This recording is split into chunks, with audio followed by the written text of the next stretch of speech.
Bueno, en esta presentación primero vamos a abordar generalidades acerca del COVID y vamos a hablar acerca de las complicaciones más prevalentes que se dio, pues digamos que en las mujeres embarazadas. Mi misión hoy es que quiero que entendamos muy bien la fisiopatología del embarazo y que sepamos por qué el COVID, digamos que tuvo mayores complicaciones en algunos trimestres que en otros. ¿Listo? Entonces, pues vamos a empezar hablando de las generalidades del COVID-19, pues recordemos que en diciembre del 2019 se empezó a conocer acerca de un brote de neumonía que se dio en Wuhan, en la ciudad de China, y pues se asoció al mercado de mariscos de esta ciudad. De allí se inocularon unas muestras de las vías respiratorias humanas, lo que condujo al aislamiento de un nuevo virus que tenía las mismas características del SARS-CoV, que recordemos que es un síndrome respiratorio agudo, que pues ya habíamos tenido un síndrome respiratorio agudo en el 2003, o sea, hace más o menos 17 años, el cual pues había tenido muchas causas de muerte y pues también se expandió rápidamente desde Asia. Resulta que cuando hicieron la inoculación del nuevo virus o de la nueva sintomatología respiratoria que estaban presentando las personas en China, se dieron cuenta que tenía la misma cadena, el mismo ARN, por eso se denominó SARS-CoV-2, porque ya habíamos tenido un 1. Entonces, bueno, aquí empezamos con la propagación mundial de este virus, lo que nos conllevaron a miles de muertes, motivo por el cual la Organización Mundial de la Salud declara una pandemia el 12 de marzo del año 2020. Ya para esa época ya se había declarado que el virus era una pandemia porque pues trascendió las fronteras de la ciudad de China. Aquí vamos a hablar para recordar y pues que todos hablemos en el mismo sentido acerca de la transmisión. Recordemos pues que al igual que otros virus respiratorios, la transmisión del SARS-CoV-2 se produce inicialmente a través de la vía respiratoria. La transmisión por gotas pues es la principal manera de transmisión, aunque también decía que había contacto con aerosoles y que también se podía tener una transmisión por contacto, motivo por el cual digamos que también se hicieron aislamientos por contacto. Los síntomas, pues los más usuales iban desde graves, leves y graves, y la mayoría notificadas eran fiebre en el 83%, tos en el 82% y dificultad para respirar del 31%. Los síntomas gastrointestinales como vómitos, diarrea y dolor abdominal se describieron más o menos del 2 al 10% en los pacientes que tuvieron COVID.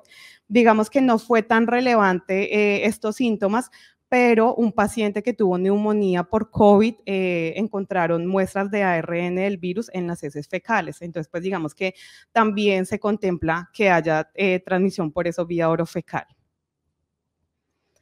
Aquí es una información muy importante. En edades tempranas, el sistema inmunológico posee una gran cantidad de interleuquina 10, que recordemos que es la mayor citoquina inflamatoria que tiene el cuerpo humano, motivo por el cual, o eso nos puede explicar, porque en los niños el efecto fue menor, porque en las personas jóvenes, digamos que no hubo tanto efecto, digamos, y muertes como en los adultos, porque a medida que va pasando el tiempo y vamos creciendo, esta interleuquina empieza a disminuir.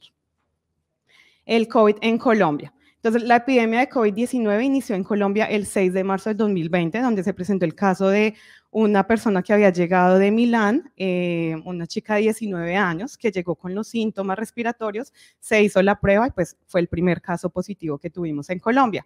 Ya después de esto habían pasado 4 meses desde que se había diagnosticado el virus y empezaba ya a hacer estragos en Europa. Hasta el momento, pues llevamos 3 picos respiratorios por COVID, estamos esperando un cuarto, que dicen que puede ser a final de este año, pero la mayor cantidad de muertes se presentó en junio de este año con 599 muertes diarias, que fue como el mayor pico que tuvimos de mortalidad en nuestro país. Las condiciones de salud que presentaron las personas que fallecieron por COVID inicialmente fueron pacientes con hipertensión arterial, pacientes con diabetes mellitus y con enfermedades respiratorias. Ahora, pues, lo que nos importa o lo que más nos interesa en este momento, ¿cómo afecta a la paciente obstétrica el virus respiratorio? Entonces, recordemos que el embarazo es un estado fisiológico y de inmunosupresión que asociado a los cambios fisiológicos y mecánicos que conlleva un embarazo hace a la mujer susceptible de diferentes infecciones virales. Digamos que más allá del impacto que tiene el COVID en las embarazadas, lo que más le ha preocupado a los especialistas es el impacto que pueda tener en su bebé y las consecuencias que pueda tener a largo plazo, ya vamos a hablar de eso. Aquí está, bueno, este aspecto es muy importante y quiero que lo entendamos muy bien para poder entender por qué las complicaciones del COVID. Como sabemos, el embarazo pues tiene 3 fases o 3 trimestres. Sabemos que el embarazo es un estado inmunológico único y pues en ese momento el sistema inmune de la mujer enfrenta diferentes retos. Entre ellos, en el primer trimestre, la mujer se enfrenta a un estado proinflamatorio que lo que va a ayudar es a mantener el embarazo y a evitar, digamos, que hayan anticuerpos que ataquen el embrión, como vemos, digamos, en la isoinmunización, que la mujer que es de tipo de sangre negativa, pues los anticuerpos empiezan a atacar el embrión produciendo pues abortos. Entonces, aquí en el primer trimestre del embarazo vamos a estar en un estado proinflamatorio que va a ayudar a prevenir que esto suceda. Luego vamos a pasar en el segundo trimestre a un estado antiinflamatorio. ¿Esto qué va a hacer? Nos va a ayudar a beneficiar el crecimiento fetal durante el segundo trimestre. Y por último, vamos a volver a un estado proinflamatorio, que es en el momento en que la mujer se prepara para la labor del parto. Aquí en este momento, en el último trimestre, estamos en un periodo proinflamatorio donde hay aumento de prostaglandinas, lo que nos va a ayudar a preparar a la mujer para el trabajo de parto, para las contracciones y para la dilatación cervical. ¿Listo? Entonces, un resumen para que ahorita volvamos a entender. Primer trimestre, estamos en un estado proinflamatorio, ¿listo? Que nos va a ayudar a mantener el embarazo.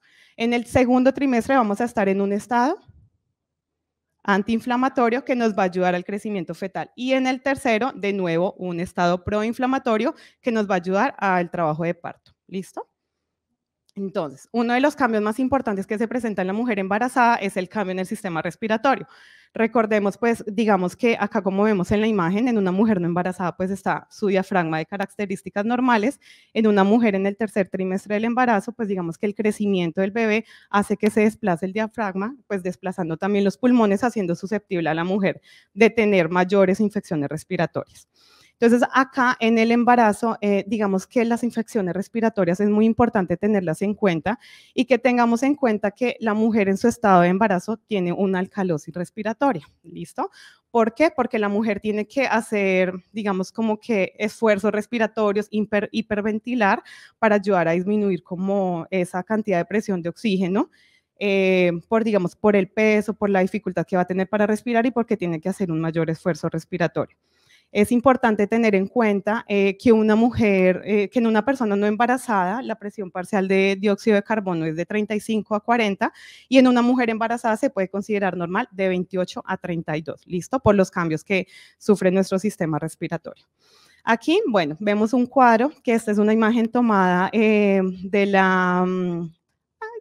Instituto de Medicina Materno-Fetal, que lo realizó el doctor Mauricio Herrera, que aprovecho que está aquí presente.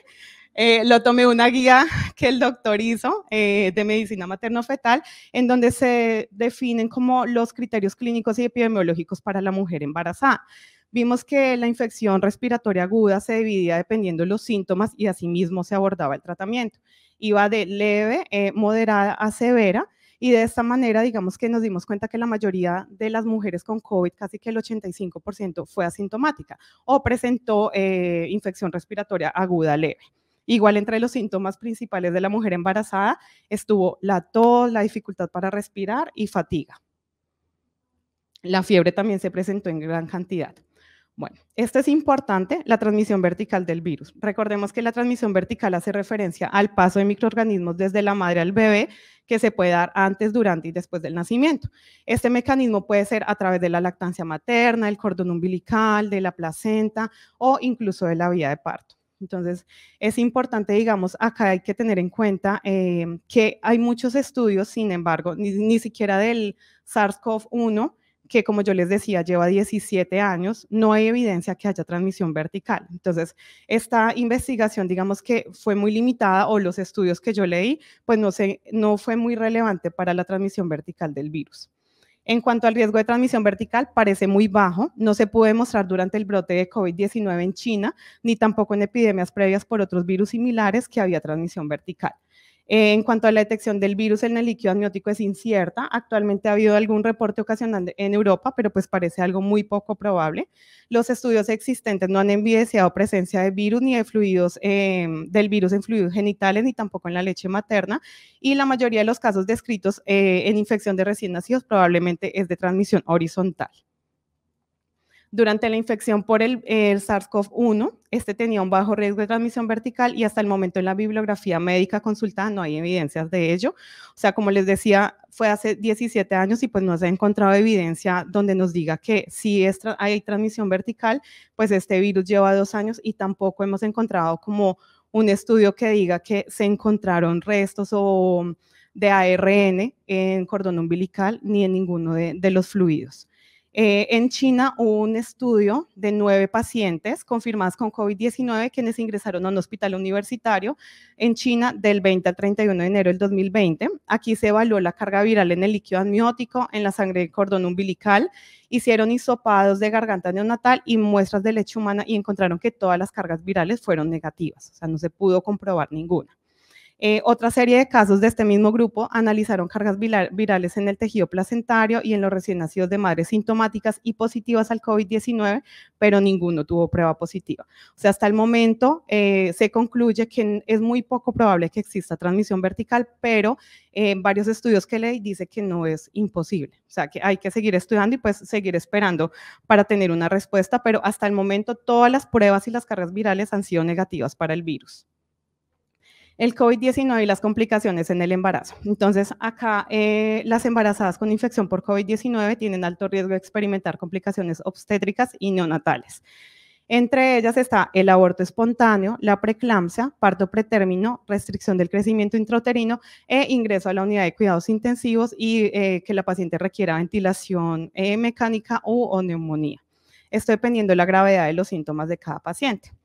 Voy a hablar ahora de la preeclampsia y a explicar un poco la fisiopatología y por qué, digamos que las mujeres con COVID positivo tenían mayor riesgo de tener preeclampsia. Encontré un estudio en Suecia del 2020 que decía que las pacientes que habían tenido COVID positivo aumentó casi el 50% el riesgo de que tuvieran preeclampsia. Entonces, digamos que fue como un impacto y decía que había que tener especial cuidado con las mujeres que eran mayor a 38 años, mujeres con diabetes mellitus, mujeres obesas y pacientes que tuvieran antecedentes de hipertensión arterial crónica, eran pacientes que tenían que ser estudiadas desde el inicio del embarazo. Aquí pues, los mecanismos de asociación entre el COVID-19 y la preeclampsia no están completamente claros ni definidos, pero algunos investigadores han demostrado que el virus puede provocar disfunción del sistema renina-angiotensina y por ende vasoconstricción. Pues recordemos que el sistema renina-angiotensina es una cascada hormonal que nos ayuda a regular la tensión arterial. Entonces, digamos que en varias literaturas se encontró que el virus se podía adherir al sistema renina-angiotensina ocasionando preeclampsia en las mujeres embarazadas.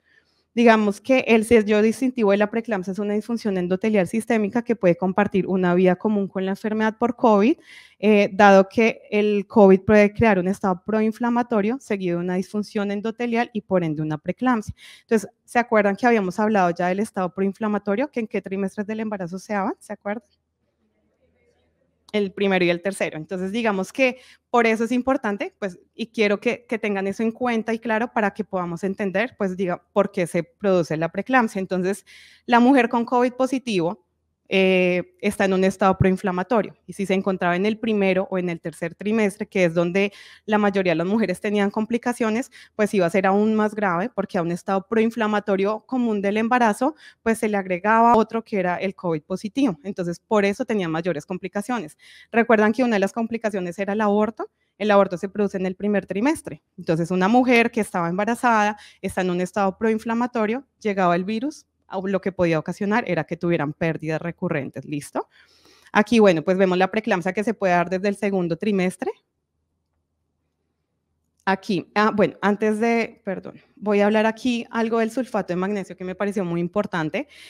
Recordemos que el sulfato de magnesio es el medicamento de elección para la amenaza, como neuroprotección para amenaza de parto pretérmino y es el medicamento de elección como profilaxis para la eclampsia.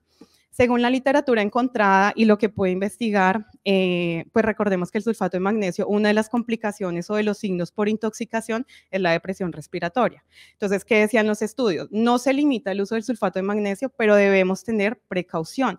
Siempre, digamos, nosotros en nuestra unidad, cuando tenemos pacientes con sulfato de magnesio, las tenemos en una unidad de alta dependencia. Es como una UCI pequeñita. Se llama unidad de alta dependencia y ahí tenemos las pacientes con sulfato de magnesio. Deben estar monitorizadas todo el tiempo, escala de Glasgow y neurológica cada hora, pero en una paciente que es COVID positiva, pues debemos tener especial cuidado porque tiene aún más riesgo, aumenta casi el 60% más del riesgo de que haga una depresión respiratoria, pero no se ha contraindicado porque igual es el tratamiento de elección para la profilaxis de la eclampsia. Ahora el parto pretérmino.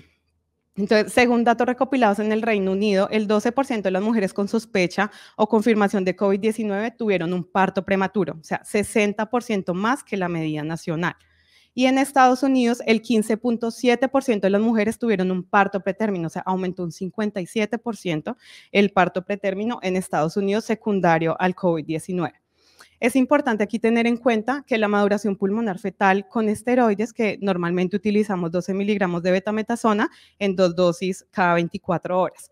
Acá igual la literatura no dice que no lo debemos utilizar, pero el ginecólogo pues lo debe como recomendar dependiendo cada caso de cada paciente.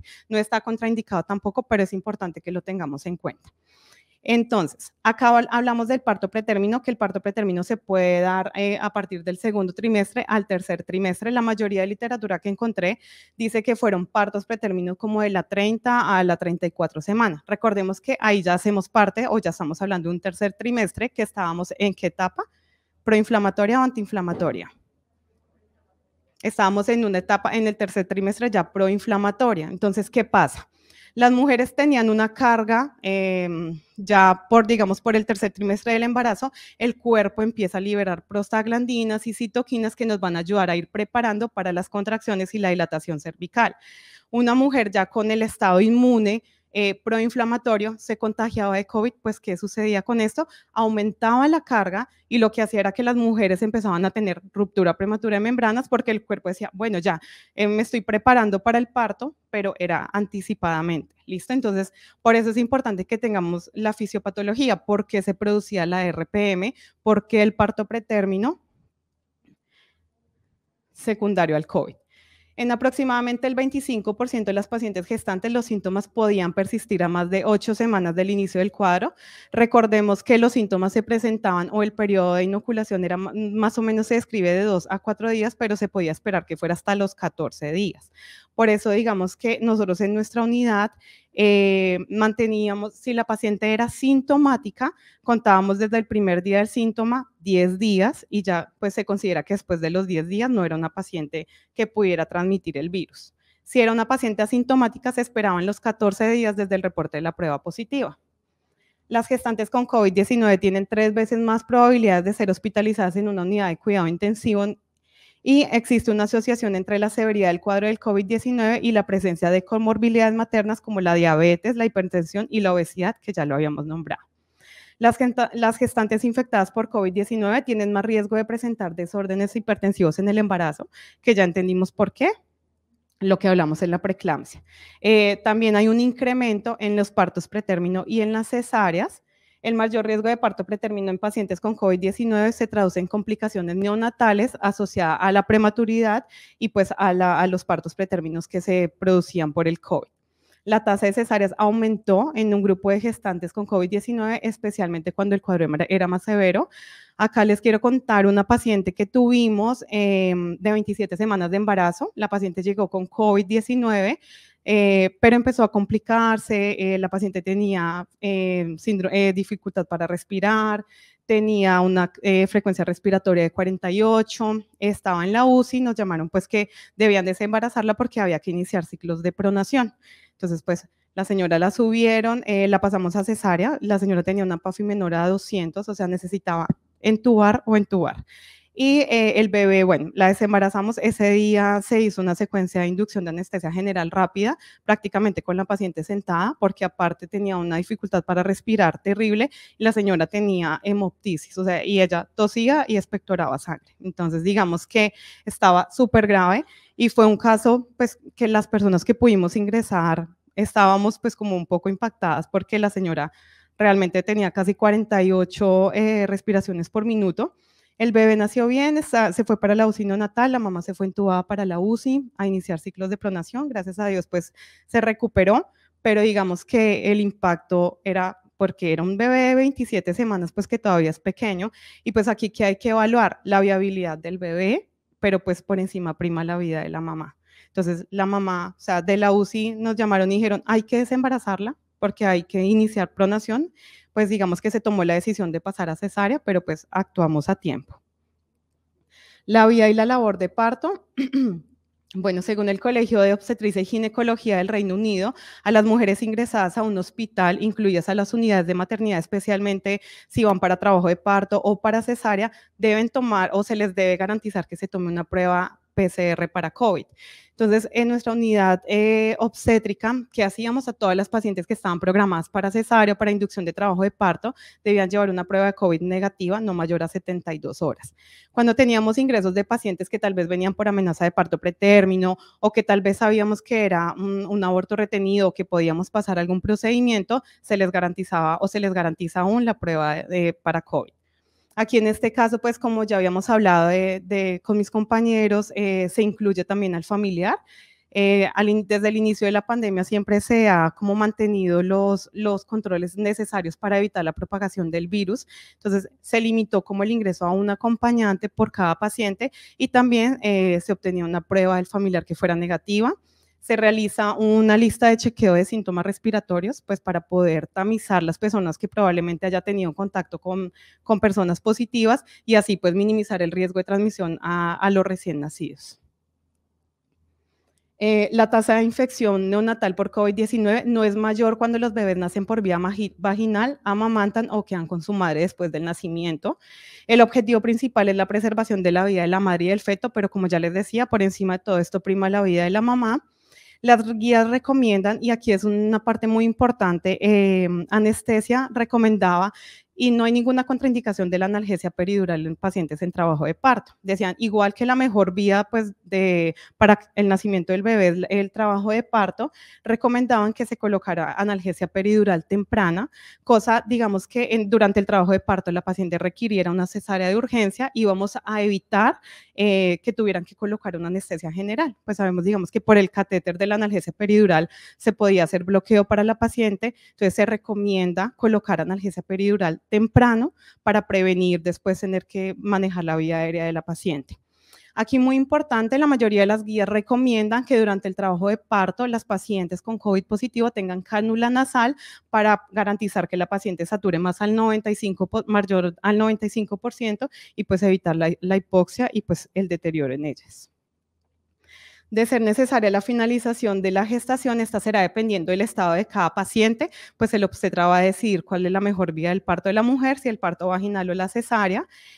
Digamos que en casos se requiere la cesárea cuando haya casos con compromiso de órganos, insuficiencia respiratoria o sepsis severa y se deberá terminar la gestación teniendo en cuenta, digamos, los antecedentes maternos, la edad gestacional y la viabilidad del bebé. La vía del parto, según la condición obstétrica, preferiblemente pues se debería manejar un parto vaginal, pero es importante que el parto sea atendido en una habitación con presión negativa y que esté aislada. Entonces, nosotros en nuestra unidad obstétrica tenemos 6 habitaciones TPR y designamos la 5006, que es la última habitación, la que podíamos aislar del resto de la unidad para atender las pacientes con COVID positivo. Entonces, ¿qué garantizábamos? Nuestras habitaciones tienen como una antesala donde hay un baño y un lavamanos para poder higienizarnos antes de ingresar a la habitación. Ahí teníamos un espacio, un cajón donde dejamos trajes o kimonos, visores, pues en caso de que tuviéramos que atender un parto en expulsivo, no tuviéramos pues que salir de la habitación, trazarnos hasta otro lado a recoger los visores, sino simplemente garantizar que podíamos atender el parto ahí, que podíamos aislar la habitación del resto de habitaciones, porque pues en las otras igual íbamos a tener pacientes en trabajo de parto, pero pues garantizábamos que las personas que estuvieran ahí estuvieran en un espacio seguro, cerrado y que evita la propagación del virus o tener la paciente COVID en una habitación, luego en otra paciente sin COVID, no, siempre designamos la misma habitación para atenderlas.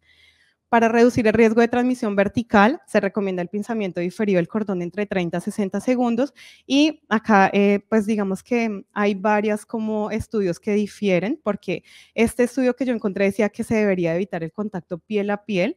Nosotros digamos que en las pacientes positivas, cuando ya estaban confirmadas, no hicimos contacto piel a piel para evitar la transmisión horizontal de la mamá al bebé, porque digamos que como sabemos es por gotas y aerosoles, pero también se decía que por contacto, entonces cuando la paciente es positiva no se hace contacto piel a piel.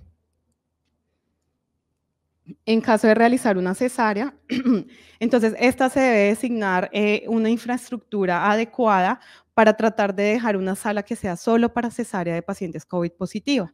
En esta sala pues se debe tomar en cuenta que todo el equipo tenga los elementos de protección personal y en caso de una situación de emergencia se debe disponer de todo para evitar que el personal tenga que salir de la sala.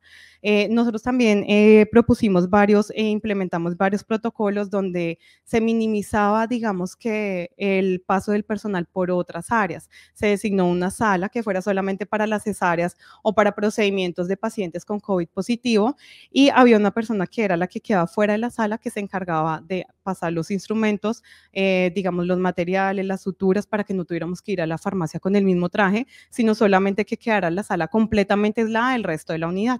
Entonces, de esa manera lo manejamos y nos funcionó muy bien. Si es necesario dar anestesia general a la paciente, entonces es importante que cuando la paciente sea intubada, todo el equipo espere afuera, ya pues para prevenir o evitar exposición a aerosoles, y ya cuando la paciente esté intubada, ahí sí ingresar. Se había propuesto pues que fuera una secuencia de intubación rápida, igual pues sabemos que en una anestesia general el bebé es el que corre pues el mayor riesgo, entonces se hacen secuencias de intubación rápida, ya cuando la paciente está intubada, prácticamente todo el equipo estaba encima y el nacimiento del bebé era súper rápido. Si es posible, como ya les había explicado en el trabajo de parto, dar anestesia regional, se recomendaba, digamos, que el personal estuviera fuera de la sala, ya cuando la paciente estuviera bloqueada, ingresaba todo el personal a operar. Pero si la paciente estaba en trabajo de parto y tenía analgesia espinal, pues por este mismo catéter se colocaba el bloqueo. La lactancia materna. Entonces, bueno, pues hasta el momento en la literatura no se ha evidenciado transmisión de leche a través de la leche materna. El problema principal en que radica en el que podía haber una transmisión horizontal, pues por el contacto estrecho de la mamá con el bebé. Sin embargo, estudios como UNICEF recomendaban que son más los beneficios de la lactancia materna que dejar que el bebé pues no lactara. Recordemos que a través de la lactancia materna se pueden contener anticuerpos que nos van a ayudar a beneficiar contra virus respiratorios. Sin embargo, en China ellos habían contraindicado la lactancia materna, pero lo que les digo, al evaluar riesgo-beneficio es más el beneficio que obtenemos de la lactancia materna que pues suspenderla. Las mujeres que desean lactar pues deben tener precauciones para limitar la propagación del virus, las cuales son pues si la mamá tiene síntomas respiratorios, higienizar las manos antes y después del contacto con el niño, limpiar y desinfectar rutinariamente todas las superficies con las que va a tener contacto, utilizar mascarilla respiratoria para amamantar, si la paciente es positiva utilizar una mascarilla N95, en casos de pronto en que la mamá tenía miedo porque pues también había mamás que decían no, yo no quiero contagiar a mi bebé, entonces se recomienda que se extraiga y otra persona pues le brinde el alimento a su bebé. Teniendo en cuenta los beneficios de la lactancia materna y el insignificante papel de la leche materna en la transmisión de otros virus respiratorios, pues la madre podía seguir amamantando a su bebé siempre y cuando tomara todas las precauciones necesarias. O sea, en todos los estudios decía que por encima, digamos, aparte que como ya les había contado, la transmisión vertical no está demostrada, es más el beneficio que nos produce la lactancia materna que suspenderla. Pero pues digamos que hay mamás o mamás que se asustan mucho, que tuvimos muchos casos de mamás que no tenían síntomas, simplemente llegaban a su inducción de trabajo de parto a la cesárea con una prueba positiva que no tenían ni idea. Entonces es un choque para la paciente porque no sabía cómo se había contagiado, a veces pedían una segunda prueba y pues ellas por el miedo a enfermar a su bebé decidían no lactarlo, pero pues digamos eso ya es de cada mamá. Bueno, aquí también es un flujograma que tomé de la Fundación Internacional de Medicina Materno-Fetal.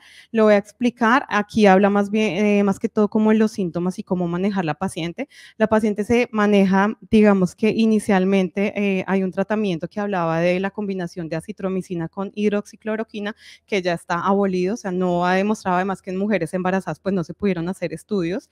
El tratamiento va enfocado dependiendo de los síntomas de cada paciente. Como les digo, la infección respiratoria aguda puede ir desde leve hasta severa y dependiendo del criterio médico y el criterio pues que hay en la unidad de cuidado intensivo y dependiendo del caso de cada paciente. Hay que tener en cuenta los antecedentes maternos.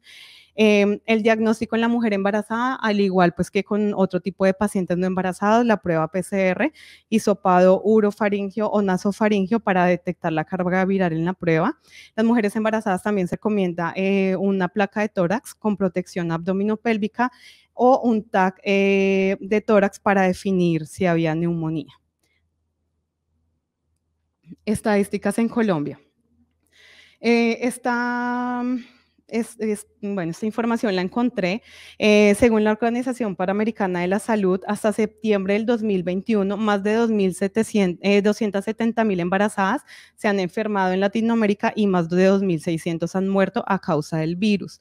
Es muy importante esa información que encontramos en un artículo donde decía que a septiembre del 2021 la mayor causa de mortalidad que se presentó en mujeres embarazadas fue ocasionada por el COVID-19 en mujeres en Colombia y México. Entonces, digamos que es muy importante la mitigación del virus porque fue una de las tasas de mayor mortalidad en mujeres embarazadas. Estadísticas en Colombia, este es un boletín del 8 de octubre del 2021 donde nos dice que en gestantes en Colombia hasta ese día se habían presentado 17.812 casos, de los cuales se habían recuperado 17.296 y habían fallecido 217 pacientes por COVID-19. Igual a esto asociado a complicaciones y antecedentes maternos. Aquí en distribución por edad, pues encontramos que la mayor tasa de COVID que se presentó fue en mujeres jóvenes de 25 a 29 años y por trimestre la mayoría se presentó en el segundo y en el tercer trimestre. La distribución por síntomas nos muestra que la mayoría de pacientes fueron sintomáticas, presentaba alguno de los síntomas. El principal o la principal causa por la que las mujeres iban a urgencias era por fiebre. Casos de COVID en neonatos en Colombia, bueno, aquí no solamente los voy a nombrar, 1.519 casos en neonatos, de los cuales 1.369 fueron recuperados y dice 7 fallecidos, pero digamos que la causa específica no, como que no decía que la causa específica era debido al COVID, sino habían varias complicaciones, por ejemplo, la prematuridad. Estadísticas de COVID-19 maternas ingresadas a la Fundación Santa Fe de Bogotá. Entonces, gestantes notificadas por COVID, tuvimos 87 pacientes, gestantes negativas 52 y positivas 35. Digamos que estas fueron las que se notificaban al Civigila por medio de la notificación que se hace. Aquí, gestantes hospitalizadas 14, de las cuales en hospitalización general tuvimos 10 y en la UCI 4, que una de ellas fue la paciente que les comenté, de ellas 2 de ellas fueron parto pretérmino. Y aquí en la mortalidad por COVID tenemos una paciente, pero pues que no cuenta dentro de nuestras pacientes notificadas por Civigila, ya que fue una paciente que fue remitida de Santa Marta. Esta paciente llegó trasladada a la unidad de cuidado intensivo de la Fundación Santa Fe porque requería terapia ECMO y pues finalmente a causa de sus complicaciones la paciente falleció. 32 semanas, el bebé pues estaba en una unidad de cuidado intensivo neonatal de Santa Marta, hasta donde tuvimos información pues el bebé estaba vivo, pero pues la mamita llegó a Bogotá y se complicó por múltiples factores y pues falleció. Gracias.